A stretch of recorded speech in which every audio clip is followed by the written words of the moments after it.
Coming up on Tech News today, goodbye Jerry Yang. He leaves Yahoo. We'll speculate why and who else might be leaving soon. Also, the garage band of eBooks coming from Apple, maybe.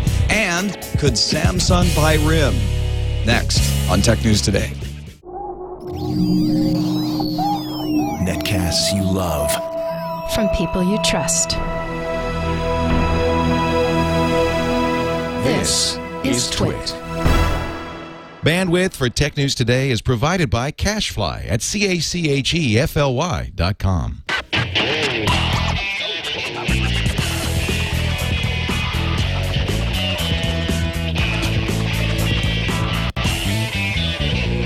This is Tech News Today for Tuesday, January 17th, 2012. Tech News Today is brought to you by GoToMeeting. Collaborate face-to-face remotely with GoToMeeting with HD Faces. For your free 30-day trial, visit GoToMeeting.com and use the promo code TNT.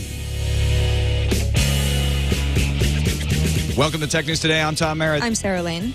I'm Jason Howell. And joining us, filling in for our sick Ayaz Akhtar, Ron Richards, co-host of All About Android. Good to be here. Co-founder of fanboy.com as well. Right place, right time. Thank you for being here all day. You hosted All About Android this morning. Yep, and I just thought I'd stay on through to the end of the day. Stepping in from the bullpen. Yep. And also joining us, very happy to have from All Things D senior editor Peter Kafka. Welcome, Peter. Hey, how are you? Good to have you along. We rely on your reporting quite often on this show, so we're happy that you can join us. And we're going to start off relying on your reporting with the announcement Jerry Yang leaving Yahoo. Within the past hour, a press release went out saying he has resigned from the board of directors and all other positions within the company. Presumably that means Yahoo Japan and Alibaba Group as well. Yep. And in his statement, he said, "My time at Yahoo from its founding to the present has encompassed some of the most exciting and rewarding experiences of my life. However, the time has come for me to pursue other interests outside of Yahoo." And then he says some nice things about Scott Thompson, the new chief executive officer who was just named last Monday. They all say nice things about each other in this. Peter, what do you think is really going on here? Well, I think what's going on is there's going to be more to come. I can't imagine that Jerry Yang leaving is the last part of this move. The fact that Roy Bostock, who's the chair of the board, has been roundly criticized for a lot of Yahoo's flaws, and sorry, he's getting used to the camera lag here, has been roundly criticized for quite some time, is still there, is interesting because Jerry Yang was sort of widely thought to be the guy backing him there. So the fact that Jerry Yang is left, Roy Bostock is there, is interesting. I don't know if that'll continue. I imagine we also see some sort of larger corporate moves that this sort of frees Yahoo up to do, which is a long way of saying I don't know. And I'm interested to see what Kara Swisher, who's sort of our Yahoo expert, is going to say. And she should have a story up on our site within the next few hours. Yeah, she had a story up last week about the coming board shakeup, which sort of indicated that Bostock would be the first to go. So that is surprising. Do we think that this could change Yahoo's sales strategy, which has reportedly been they want to get a minority stake so they retain control? It could. I mean, it's interesting that, with earnings coming up in a couple of days, in less than a week. Yeah, a week from now. And then with a new CEO, it's kind of clearing out the old and so it's either prepping for a sale or positioning for the next chapter. They had announced when they brought in the new CEO that meant they weren't going to sell the company or they're going to run it as a going concern. They still need to sort of unwind their Asia assets. That's sort of independent of them going as an ongoing concern. But they said basically, I think multiple times, that we've hired a CEO, we're going to run Yahoo. We're not going to sell it off for parts. So unless they've completely flipped course over the last week or so, that's what they're still going to continue to do. Yeah, I think it probably kind of underlines that and says we're not even looking at that minority option anymore. We're going to make a go of it. And the departure of Jerry Yang, I think, heartened some people who felt like he was one of the stumbling blocks to Yahoo recovering. It's the old guard. Like it's as much as, even though legacies are great and the founder and all that kind of thing, if you want to move forward, sometimes you've got to move past some people.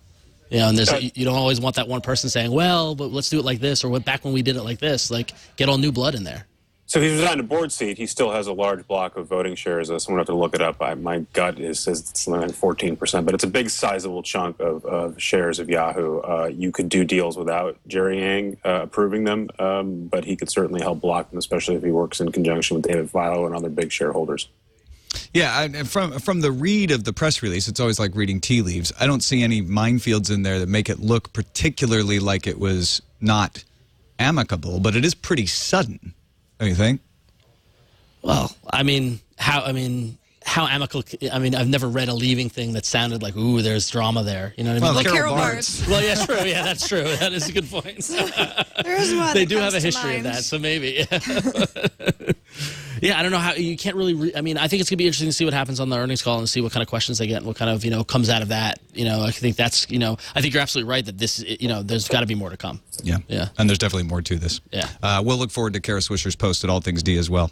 Let's move on to SOPA. The SOPA blackout protest scheduled for tomorrow, and Twitter CEO Dick Costello on Twitter responding to Radar reporter Alex Howard says that's just silly about the idea of taking Twitter down. Closing a global business in reaction to single-issue national politics is foolish. Not shutting down a service doesn't equal not taking the proper stance on an issue. Especially when you're still trying to prove an advertising revenue model. Yeah. Like Twitter.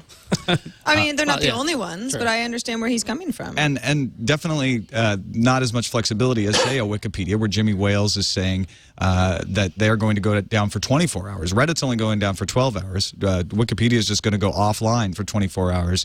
Wales said on Twitter, "We have no indication that SOPA is fully off the table. Protect IP is still alive and kicking. We need to send Washington a big message." Joining in the blackout, well, Google's not going to black out, but they're going to post a link on their homepage tomorrow. And other companies like Scribd, WordPress, EFF, and TwitPic all say they will join in the protest, whether that means putting a splash page up that you can click through or whatnot. We'll have to wait and see. Cloudflare, a service that provides backup of your site in case of a denial of service attack or a sudden onrush of traffic, is giving their clients the ability to put up a very easy protest that essentially throws a stop censorship little badge, a censored badge up in the corner, and then makes words longer than 5 characters on your page blacked out until you click the badge and then it goes away.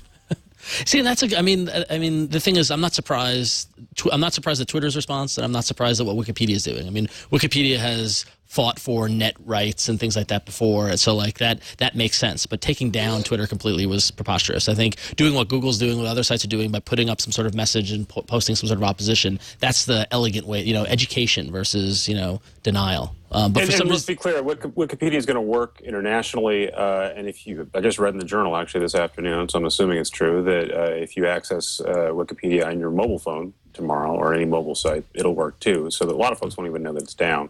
Yeah, only if you're using it in English on a desktop web browser, right? Right, and think about what happens when you can't access Twitter right now. You generally assume that Twitter is broken. Yes. So if you tried to use Twitter over the next day and it was down for a day, you might not understand it's a protest at all. You might just think the service is broken yet again for a really long time.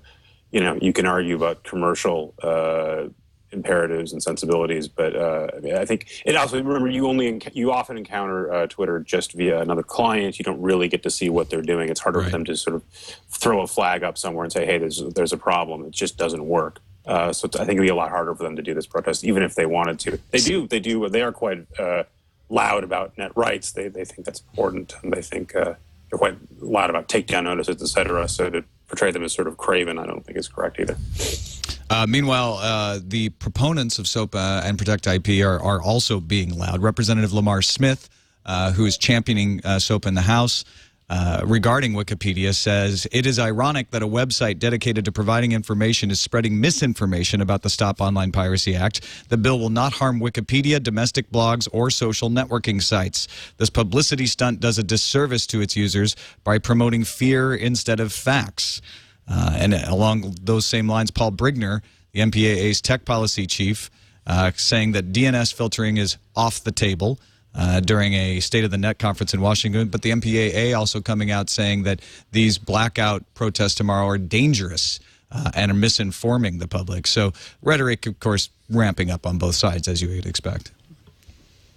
I just think it's interesting to see that it's, at least in my sphere of influence, it's spreading not just domestically, though. I mean, I'm seeing folks in the UK and in Europe also commenting, saying don't support it. So while this is a domestic issue, it really has international ramifications. I mean, like, kind of the United States have always kind of led on the internet to a certain degree. So, so it's clear that everyone around the world doesn't want to see us take the step in a direction, informed or not. You also get the sense, and I'm not calling anybody out for not understanding what these bills are actually attempting to do, but there's a big movement to change Twitter avatars or to say that you hate SOPA, or there are certain things that happen online in a momentum type of a tidal wave that doesn't necessarily mean anything. So that's the whole point of sites going down fully, or something like Google, which will have, so they're not going to even have their logo on their Google homepage, but they are going to have some sort of a message to inform people so that they can make decisions for themselves about how they feel about these laws, these potential laws.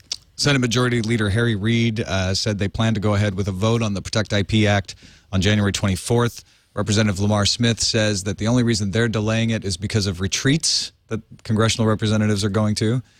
Interesting word. And they will start taking up the debate on SOPA sometime in early February. So the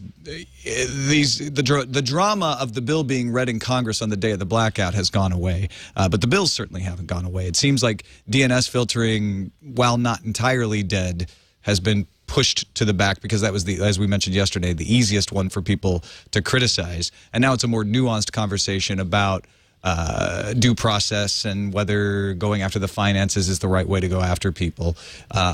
Peter, do you think, in your opinion, that this will push people into examining Representative or Senator Wyden's Open Act more?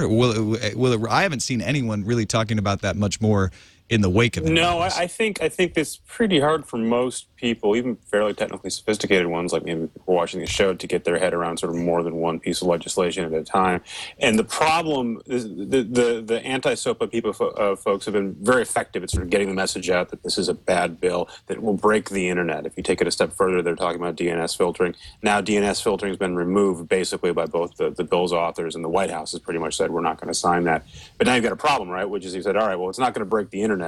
What's so bad about the rest of it? And now it's going to get sort of muddled. I don't know how much you guys have talked about this in the past, but over the weekend everyone said, oh, the White House killed SOPA, and they didn't kill SOPA. They said, we're not going to sign certain parts of legislation. They left lots and lots and lots of wiggle room. So I wouldn't be shocked at all to see some modified version of this going through. Yeah, they're certainly not going to let up. Yeah, the reaction this weekend was that it's dead. Don't worry. That's why I was kind of laughing, because everyone's like, the protest is happening, and in my social network is like, oh, don't worry, it's over. We don't have to worry about it anymore. But no, it's very much could still be alive. Like, these things tend to have, it's like a hydra. They've got multiple heads that it's going to crop back up. No, it's a very strategic retreat on the part of the proponents of SOPA and Protect IP. Before we go on, I know Peter said that Kara Swisher's post was forthcoming. There is one that's up now by Kara. Sources say 4 other directors will also step down following Jerry Yang out the door. Aha. So total board breaking news. But Bostock not named, huh? No one's... That's got to be most of it, though, right? Yeah. Yeah. The candidates to go appear to be Chairman Roy Bostock, Arthur Kern, Bjornesh Joshi, and Gary Wilson. Right. So there you go. Goodbye, most of Yahoo board. Out with the old. That's another. Right, so the Hello New is interesting, right? We're not sure about that. Yeah, who's coming in? That's right. We don't know who's going to replace him. Research in motion in the news. Boy Genius Report reporting today that sources tell them RIM is examining lots of licensing deals for their technology, but they favor a sale. Now, that's in contradiction to most of the reports we've heard that RIM vigorously resists a sale. And Boy Genius Report says Samsung is the front runner for the acquisition, and they make the argument that Samsung could integrate BlackBerry Messenger and some of the other enterprise functions into their Android phones and expand the appeal of Samsung phones. The hang-up is the price. RIM wants more than $10 billion, somewhere in the neighborhood of $12 to $15 billion, according to BGR, and nobody wants to pay that much for RIM when it's valued at $8 billion, and some people feel like that's even an overvaluation. I mean, you think about something like RIM's BBM, so that's their BlackBerry Messenger, which is still pretty strong. A lot of people use it as their messaging system. Samsung has their own proprietary messaging system that's certainly not as popular. So if you think of it in those terms, okay, well, maybe it would make sense to gain a lot of that customer base, but how long is that going to be the customer base? The problem is RIM could make a turnaround, but if things keep going the way that they have for the better part of 12 months, that customer base is just going to keep getting chipped away at by the more successful mobile OSs. And I think the big thing that you notice here, at least the thing that kept BlackBerry such a player over the past 5 years or so, was that its adoption by professionals or by business people and things like that, because IT departments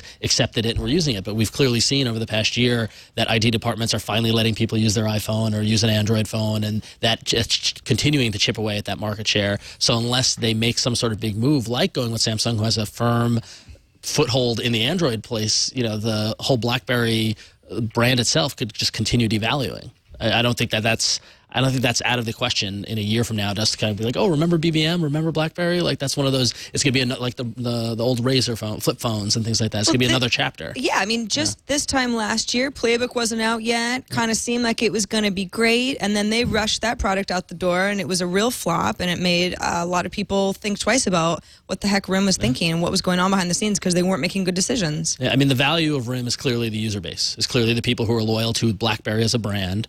And whether or not they can do something with that and bring them over to Samsung. And then, could you imagine if Samsung does buy them and then comes out with an Android BlackBerry, and then what that would do to the Android numbers? That would be insane. So it doesn't make any sense for me for Samsung to buy RIM when they could license RIM. If RIM is interested in licensing, that makes a whole heck of a lot more sense. It makes more sense for RIM too. I mean, they're so resistant to sale. Balsillie and Lazaridis obviously want to maintain control of that, and they could possibly rejuvenate the company by becoming a vendor to not just Samsung, but you could also have BlackBerry Messenger on other platforms as well, and then BlackBerry spreads its audience out in a different way. Peter, do you have an opinion on that? Do you think that's smart? I'm going to follow my colleague John Paskowski's lead, which is the same as yours, which is a licensing deal makes a whole lot more sense, because if you like the tech, it's great. You've got more ways to distribute it. I don't really see what anyone buying BlackBerry gets out of it now that it's so weakened. And we should remember that, again, with Microsoft buys BlackBerry, Nokia buys BlackBerry, it's constant sort of acquisition, even when it was a much stronger company. Now it's a company in free fall. The way I see it, they've got sort of one last shot with this new OS coming out sometime, maybe at the end of this year. If that works, then maybe they can stay in the game and claw back. If not, they're just dead. It doesn't matter what price or what user base you have. We here on TechNews Today have talked about buying BlackBerry or RIM. Yeah. Or maybe just part of RIM. But it's too expensive. Yeah. Same thing. If the price would come down a lot. Quite a bit. Yeah. Give it time. All right, let's take a quick break and thank our sponsor, GoToMeeting. Being able to attach a face to a name is important and enhances relationships, the way we do business, but unfortunately meeting all your clients and colleagues in person a lot of times is impossible, especially these days, especially with the cost of travel. That's why we recommend GoToMeeting with HD Faces. Lets you meet face-to-face from anywhere in the world through your computer. With GoToMeeting by Citrix, you take a webcam, click to collaborate in a group, you get HD video, you can see your attendees eye to eye while collaborating on documents in real time. You'll feel instantly connected, even if you're thousands of miles apart. Plus, GoToMeeting is so easy to set up and simple to use. We use it here at TWiT. For meetings, and it's great. HD video is clear. You can see people. You can see their expressions. You can read their nonverbals. It's just a great tool. So check it out. Start hosting your own face-to-face online meetings today with GoToMeeting. Try it free for 30 days. Visit GoToMeeting.com. Click the Try It Free button. Use the promo code TNT. No obligation. Try it out. GoToMeeting.com. Offer code TNT. 30 days free of HD Faces. And we thank GoToMeeting and Citrix for their support of Tech News Today. All right, Apple's got an announcement coming up in a couple of days, January 19th. It's going to be 10 a.m. Eastern Time. And everyone's been speculating ever since the invitation went out what it was going to be about. Today, Ars Technica had a statement saying their sources tell them it's going to be the garage band for eBooks. Apple is expected to also announce support for the EPUB 3 standard, which allows you to put video and audio elements into books. Right now, Apple uses some proprietary extensions for that. This would be a standard way to do it, which would make iBooks more compatible for other platforms. Not that Apple cares about that. However, Fortune has a story out saying, in reaction to the Ars Technica piece, saying they interviewed Matt McInnes, who's quoted in the Ars piece, CEO of Inkling, and McInnes... They do textbook apps. Yeah, right. McInnes told Fortune he believes the announcement is going to be designed to support the textbook industry, not do an end run around it.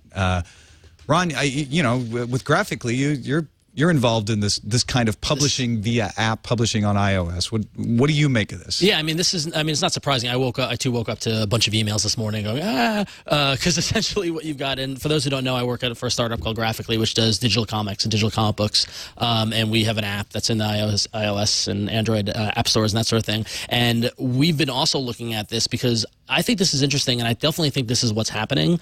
That's probably what the announcement's going to be on Thursday. I mean, it's very clear in that regard. If you look at what Apple's done, they've really come in and they've dominated. They dominated music. We all saw that happen. They've added video and they've added TV and movies to the whole ecosystem. Apps over the past couple of years have been the thing, and really the only thing left for them to kind of dominate, especially with the iPad, is books. In terms of looking at book offerings, iBooks is a distant third behind Amazon and even Barnes & Noble and the Nook platform. I think with the recent Kindle Fire announcement and Amazon kind of stepping up their game, I think this is Apple's direct, like, it's time to go after Amazon and keep them from stealing any market share that we might have, especially with Apple's focus on education. Enabling people to create textbooks and to make digital textbooks, I think, is definitely someplace they would go.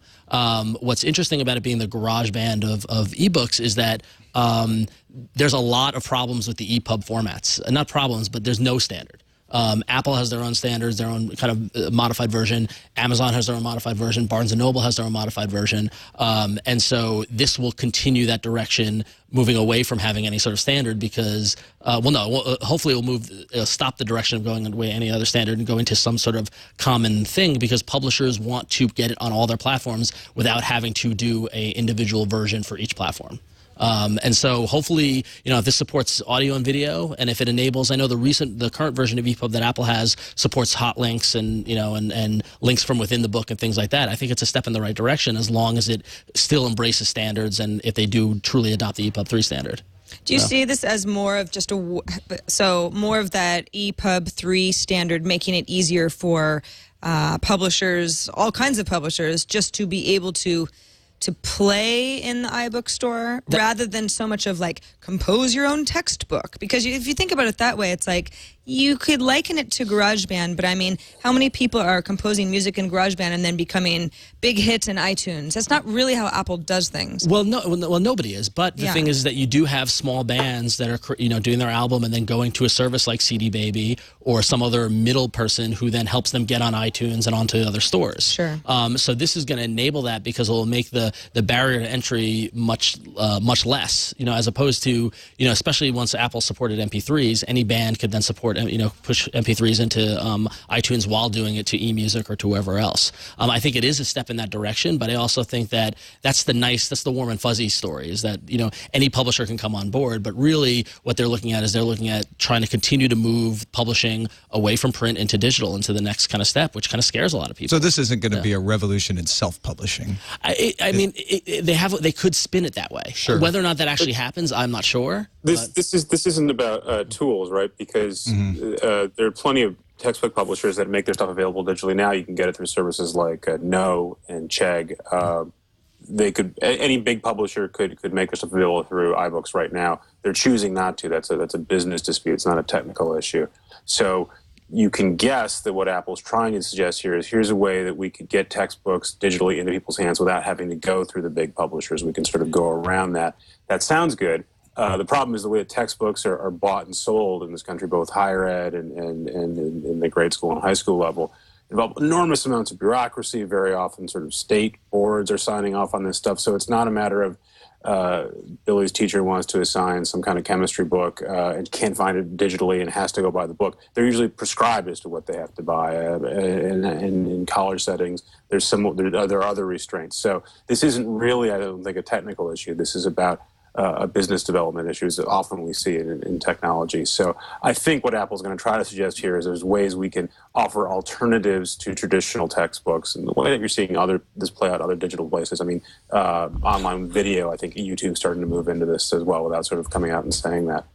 So I think you'll see sort of a mixed bit of messaging on Thursday. Yeah, I agree. I think what you'll see is Apple on stage with a bunch of publishers saying, we've got them on board. We're giving them a platform. And the Fortune piece actually starts with an unnamed Apple executive saying people are blowing this way out of proportion. Right. I think it's going to be an education announcement. Well, I think also it's a direction that they're going to take in terms of apps. I think from what I've seen in working with Apple and working with, doing app developments and working within publishing, is that Apple is discouraging people from doing an end run around their products and creating an app of a book. Basically, the guidelines and restrictions when they reject apps that do that sort of thing, it's because you should just submit it via EPUB into iBooks. Yeah. And a lot of people don't have the ability to do that. So I think that's answering that question as well. Okay, we got a couple Facebook stories to wrap us up today. Facebook and Sophos have tracked down the creators of the Kube face worm. That's a worm from a couple years ago that infected Facebook. It would essentially give you a fake video link. You'd click on it. It'd say, "Oh, you need to update Flash." You'd say, "Yes, update my Flash," and then you'd get infected with the malware, and it would own your system. I think they got something like 800,000 bots in their botnet. Facebook and Sophos both made announcements today. Sophos, along with independent researcher Jan Dromer and Sophos' Dirk Kohlberg, revealed details of the investigation in a report about how they tracked this down. Apparently, the 5 men from St. Petersburg, Russia, who perpetrated KubeFace were sharing information about the group via text message, having the amount of money they were being texted to them. That's how they got their phone numbers. They were posting where they were on Foursquare and having it posted to Twitter. With those same phone numbers. With the same phone numbers. So they were able to track them that way. And Facebook has announced that it's going to share information with the group and about how to fight them with security researchers and other internet companies. It believes public namings can make it harder for such groups to operate. And the New York Times named the 5 men in their article. None of these men have been arrested or even charged with anything in Russia. We're still waiting for Russian police to kind of catch up. You see, excuse me, at Sophos.com, they sort of blurred out eye photos of these people that have not been arrested by anybody. So it's like New York Times has named them. You sort of get a sense of what they look like. And now what? It's international internet justice through public shaming. Yeah. They're just, saying, hey, these guys did it. But like you said, nothing's been charged. There's no official, kind of thing. But what are the rules around that? There are no, you could write, New York Times could say anybody did something in another country. Well, it could be some sort of libel. I wonder about that. And how is this public shaming going to affect the eventual trial if they do get charged and apprehended or whatever? Could their defense then utilize this public shaming to get out of it? So. Peter, do you think that Facebook's position of saying we want to send a message to the criminal underground by shaming them has any effect? Yeah, that's fine. I'm sorry, I didn't see the Times piece you're talking about. Did they actually name the folks in the Times piece? In the Times piece, they do, yeah. It's interesting because the Times, like many big publications, is incredibly cautious about when it comes to saying that someone has committed a crime if they haven't been charged. And they were cautious about how they phrased it. It's alleged by Facebook that these 5 people, even that still, and especially there are a lot of countries that are much the libel laws favor the plaintiffs much more than they do in the U.S. Russia is one of them, actually, London, the UK. So you have to be very, very careful about that stuff. So I'm a little surprised they even sort of went out that far. If these guys aren't going to be charged with a crime, it's surprising that they would sort of go on Facebook, say so, and say that. I was a little taken aback by that as well. But there's the article where they name it. It's farther down in one of the lower graphs. It's not near the top. I'm not going to name them. You can go look them up yourself. Ever since I finished ReamD by Stevenson, this whole idea of finding out who the hackers are behind these viruses is like it happening in real life. It's kind of interesting to see it happening in public by Facebook. And also Facebook news, your colleague, Liz Gaines at All Things D, reports that Facebook will launch the Open Graph Partners at the mysterious announcement that is happening Wednesday evening. We talked about that yesterday on the show. It may, in fact, be the last press conference, she speculates, before filing for IPO and entering the quiet period where they can't make public comments about their products. There's also some of these apps already are in the read, listen, and watch effort that we've talked about before. Washington Post, Spotify, Hulu already out there. But this would open it up to a wider variety. Netflix would be part of this. They've got Congress to change the law about video rentals so they can be a part of this. And it's going to unleash a deluge of sharing into the ticker on Facebook. Which is all stuff that you can either dial back if you want to or make private, and it's all in the user's control, especially, and this is all in conjunction with timelines that are going to be forced upon anybody who hasn't already opted in so far by the end of January. But no one knows, well, we all know that. We all know that you have privacy settings, but the majority of Facebook users don't understand how that works, and so you can imagine how many cries of outrage we will hear over the next month or two. I need some sort of setting to dial back the complaining. If I could have that. Wouldn't that be nice? Some sort of, because they're collecting contextual posts. I mean, have you noticed that recently? Like around Christmas, it's like 35 of your friends posted about Christmas, and they put the grouping of. So if they can just put together complaining about Facebook into one group, then I can just ignore that. That'd be great. Days. Yeah, no, but it's. I mean, it's interesting. I mean, I know graphically we're working on this as well. To say when you read, we have a Facebook app. When you read comics, it will say Ron read Spider-Man or whatever it is. You know, so it's exciting and it's neat. I think done when balanced and when users take the time to adjust their settings, it's a powerful thing. But you have to figure out what app makes the most sense to you. Washington Post, I had to get rid of that one because it didn't work for me on a daily basis. But the music apps I like a lot, so it's in users' control. And Peter, you posted about a paper called "Rethinking Information Diversity in Networks" from Facebook. Sort of touches on the effects we're talking about here, the so-called echo chamber. Yeah, Facebook says it's not an echo chamber. They use the phrase 3 times in their press release, or in the paper in the post summarizing the paper. And they've got one of their academics. They literally have rocket scientists there working for them. Said, look, we looked at this, and you'd like to think that you assume that most of what's going on Facebook is you and your friends talking, and that's actually true. But there's so many people on Facebook, so many people coming to your feed, especially now with the friction of sharing, that you get lots of your news from people you don't really know. So it sort of works both ways. And again, it's not an echo chamber. I got to say, this frictionless sharing, I don't really care, but I've basically started blocking a lot of it out. I mean, that whole right side ticker, I don't pay attention to it all anymore, which I can't think is what they want me to do. And so much stuff flows through my main feed, and in theory, I know how to turn off the Washington Reader post, but I just sort of skip over it instead. And it seems like if you're going to increase that dramatically by bringing in more outside developers, I think for average people who don't actually know how to use the feed, it's just going to seem overwhelming. And maybe over time they adapt to it. But I'm a little puzzled about what Facebook thinks they're doing. Also, you said that Netflix has gotten Congress to approve that law, unless I'm missing something that they haven't yet. It hasn't. No, you're right. It's a good point. They've gotten Congress to take up the approval, but it hasn't taking passed it up, yet. but you never know what's going to happen. If you want to see what that looks like, you can ask your friends in the UK, because Netflix opened up there, and the Facebook sharing does work there. All right, let's move on to the news fuse.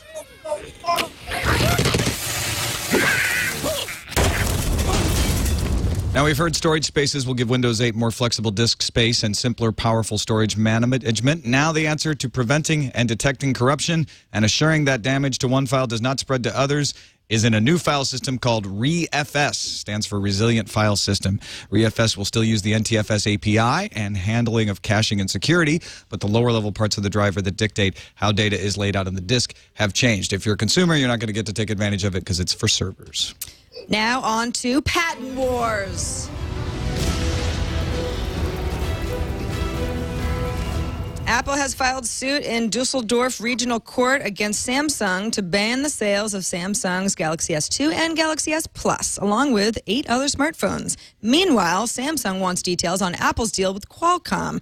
At issue is whether or not Apple purchases chips directly from Qualcomm, and if so, do they also receive patent protection? Some video game news. Max Payne 3, the sequel to Rockstar's popular franchise, has officially moved from a March release date to an actual May 15th release date. Now, this is the 3rd straight year that Rockstar's launched a game in that mid-May timeframe, so it's not a big surprise. In 2010, it was Red Dead Redemption. Last year, L.A. Noire. No word on how the Max Payne delay will affect the release of Grand Theft Auto 5, if at all. Much like Beetlejuice, you say AMD's name 3 times and they appear. We said we never hear anything about them yesterday.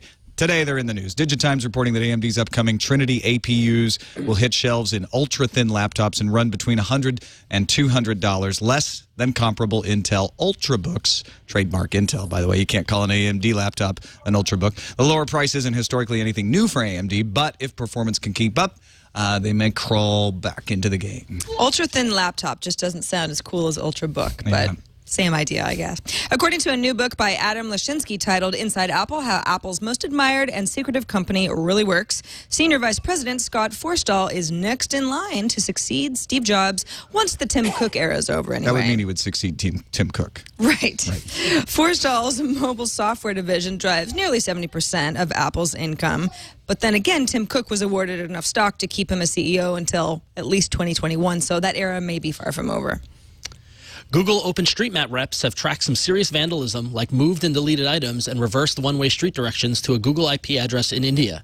A Google spokesperson informs The Verge that two contractors are at fault. Two contractors at fault are off their projects.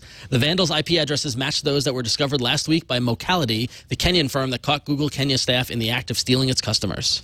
Sprint's HTC Evo 3D is getting a new firmware update that wipes the infamous Carrier IQ software off the phone. Makes good on their promise for that. Sprint made that promise back in December to start disabling it across their device lineup. HTC has confirmed it's working with Sprint on releases that will remove Carrier IQ and provide security enhancements and bug fixes beginning this month.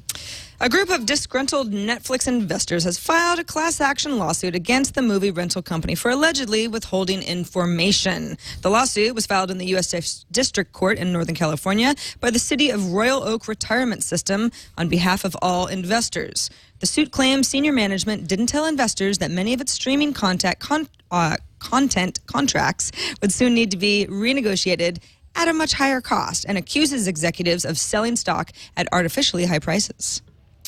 According to Nokia WP, leaked photos of a new Sony phones, including one of a phone running Windows Phone 7. The phone still carries the old Sony Ericsson brand, so it must date back to before Sony bought out Ericsson's stake of the company in October. CNET notes Sony hasn't had a Windows-based phone since early 2010 with the Sony Ericsson Aspen, which ran Windows Mobile. On to the randomizer. Randomizer. Scientists now confirming that Mars has been throwing rocks at us. Meteorite chunks that fell from the red planet over Morocco last summer have been determined to be only the 5th time that experts have confirmed chemically fresh Martian rocks fell to Earth. Last time was in 1962. Scientists believe the meteorite fell in July in North Africa. There were sightings of burnings in the sky, meteorites falling. So a special committee of experts from NASA certified 15 pounds of meteorite collected. Well, when I first read the story, I was like, oh my gosh, Mars is falling on Earth, but this isn't even the first time it's happened back in the 60s. Before my time, I guess. Well, that's my question: is do pieces of planets just fall and break off? Like apparently they do. Because 15 pounds is a lot, because it had to go through the atmosphere. So initially, it must have been much larger. Yeah, and that's a large chunk of a planet. I say it's war. I think it's an act of aggression. I Mars agree. is throwing rocks at us again. What do they have against Africa? Right. That's the bigger question. Jeez. Peter, do you have a position on the Martian war? I'm pro-Martian. I for one, welcome our new overlords. This is Martians, though, right? This isn't our own satellites falling on us? No, not this Space time. Lab. Okay. So, yeah. And that also fell in Africa, if I remember correctly. Right. Maybe it was carrying the meteorites. It's hard to say. All right, we know you've got to get out of here, Peter, but thanks you so much guys. for joining us today. Appreciate it. Let folks know where they can find your work online. allthingsd.com, or you can see me in person in Laguna Niguel in 2 weeks at the D All Things Digital Dive into Media Conference. It's a mouthful. It'll be shorter. A lot of media and tech guys. You should come. Thanks. All right, sounds good. Thanks again, Peter. Thanks, Peter. On to the calendar. iTunes Match has launched in 19 new countries, focusing on Latin America, Baltic countries, and the Netherlands. Total countries offering iTunes Match is now up to 37. The Latin American countries already had iTunes in the cloud. Now they actually have full iTunes Match cloud functionality. Several of the world's largest ISPs, including AT&T, Comcast, Time Warner, and websites that include, the little guys like Facebook, Google, Yahoo, Microsoft Bing, you may have heard of them. They've all announced they'll permanently enable IPv6. That's the next generation internet protocol on their products and services starting on June 6th of this year. Get it? 6. Yeah, I was going to say, do you think they did that on purpose? Yeah, they did. I think That was when it was last probably year. intentional. 6/6/12 too. Pretty yeah. good. Yeah. It's catchy. Yeah, there you go. And finally, the Twitter CEO, Dick Costolo, might think that it's foolish, but that SOPA blackout is still on for tomorrow. We let you know many of the companies that are taking part. So college students, cut and paste from Wikipedia while you still can, or access it via mobile. And TWiT will be observing the protest in some way. We will not be blacking ourselves out. No, we will do a TNT show tomorrow as usual. SOPA focused. Yeah, probably that's the best strategy. Are you going to cut the audio from every fifth word? Yes. Yeah, that's exactly. Wow, that's going to be fun for me. I like Fez emailed a suggestion we go black and white. I kind of like Yeah, that. I like That's a that good too. idea. Yeah. And just we'll wear fedoras and If anyone else quits Yahoo, we'll make sure that we mention that tomorrow. yeah, for sure. Just a SOPA focus show. Let's check what's incoming. Incoming message. Got a voicemail, 260-TNT show from Pete, an iOS developer on the mute switch. Hey, TNT crew. This is Pete from New Hampshire. Just wanted to let you know, I'm an iPhone developer, and Apple actually has really clear guidelines on what the mute switch does. Basically, if the user asked for the sound to be played, then it gets played even if the mute switch is switched. If the user didn't ask for the sound to be played, then the mute switch mutes it. So a couple of examples. If you're going to play a song or a movie, it gets played even if the mute switch is on because you asked for it. And if you set an alarm, it gets played even if the mute switch is on because you asked for it. As for a hardware solution, it's real simple. Just turn the volume all the way down, and then your phone is really, truly muted. All right, thanks, guys. Love the show. Talk to you later. Thanks, Pete. Appreciate that. We've got a lot of other snarky emails saying, you know, there is a great mute all button at the very top of your iPhone. You just press it and hold it down until the red slider comes on, and then you turn the thing off. That's true. That's not Snarky. what I want to hear. It is the best way to make sure your phone doesn't disturb you when you're watching a symphony orchestra. Well, we all know that. Okay. All right. You know what? I'm not going to get into conversation about movie theaters and symphonies. I thought we have options. I thought it was interesting and made sense that a user-initiated audio doesn't respect the mute button. That makes sense. The problem is an alarm is user-initiated but dissociated in time, so you may forget that it's there. All I know is on Android, I've got mute. That's all I need. I just turn it down and it mutes everything. Oh, you're all about Android, aren't you? Let's, you and Steve Wozniak. We got an email from Andrew writing in response to our discussion of the Windows 8 Secure Boot controversy. He wasn't the only one who brought this up. He says, hey, when the iPad was released, I didn't see dozens of stories saying iPad gets locked down so it can't run Linux. People just accepted that. For some reason, though, when the same choice comes up and Microsoft makes the same decision as Apple, Microsoft gets dozens of stories written about how bad they are. Double standards in reporting much? If we're talking about choice here, why shouldn't there be a choice available where I can buy a tablet for a kid or my mom and know that no matter what they do, no matter what deep, dark control panel they might end up in, they absolutely cannot disable a feature which protects the bootloader from malware? Why should I not be allowed to have that choice just because 1% of the community wants to use the tablet for something I wasn't designed to do? If they want to run Linux on a tablet, buy an Android tablet, which is Linux to begin with, or buy one of the countless x86-based tablets that I'm sure will be available for Windows 8, which they can modify to their heart's content.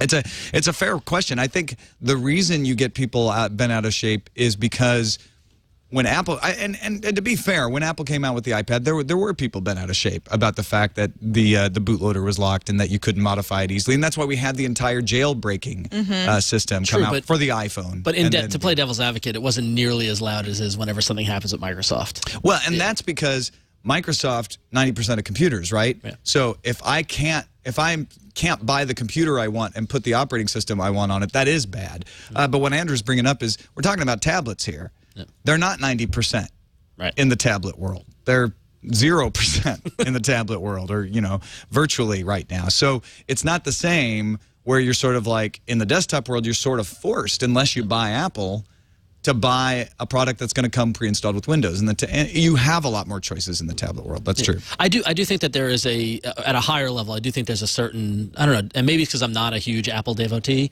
but there is a little bit of a pass that Apple gets when they lock things down. People just go, oh, well, that's Apple. Yeah. Whereas anytime Microsoft does anything that upsets anybody, they jump all over it. And Apple is a hardware manufacturer. Sure. So people kind of look at them differently, like, oh, well, that's their thing. Yep. They made all of it. Whereas Microsoft is affecting things that they don't make with these policies, and that has a different, which is, I think, is a fair distinction, semantic approach to it, if you will. But thanks, Andrew. Appreciate that email. All right, that's it for this edition of Tech News Today. Don't forget to submit on our Reddit, except for the 12 hours that they're down tomorrow. You can let us know what stories you want us to follow, what stories you want to hear about on the show. TechNewsToday.reddit.com. Go in and submit stories. Go in and vote. and let us know. We're gonna be in the dark tomorrow without Reddit, but then we're gonna be doing a SOPA focus show anyway. So well, that should incite rage in all of our Reddit Tech News Today members. That's right. And Ron Richards. Yep. Thank you for filling in today. Appreciate it. Ayaz was in the chat room working hard, putting the links and stuff in there. So he's alive. Yep. But That's good to hear. We weren't sure. We're happy to have you on the show. Woo, My pleasure. The chat room. Let folks know not just about All About Android right here on the TWiT network, but any of the other stuff you got. Yeah, sure, absolutely. Well, so check out All About Android, which is a great show I do with Jason and Eileen here on TWiT, which is fantastic. It's every Monday, like 5-ish. 5 p.m. Pacific. Yeah, I never know where I am. But if you like anything that I did, you can check me out over at about.me/RonXO. That's got links to my Twitter, my Facebook, all stuff like that. And if you dig comics, check out Graphically, the company I work for. We've got apps for iOS and for Android. You can find that all at graphically.com. You can read them on Facebook. And if you like comics, you can also check out ifanboy.com, which is a great blog that me and some of my buddies run. It's good times. All right, that's it for this edition of Tech News Today. Tom's coughing out a lung, so I'll play us out. Tomorrow, we have Ryan Block and Declan McCullough for our special SOPA episode. Remember, you can email us at tnt@twit.tv. You can call us at 260-TNT-SHOW, and we'll see you same time, same place right here tomorrow.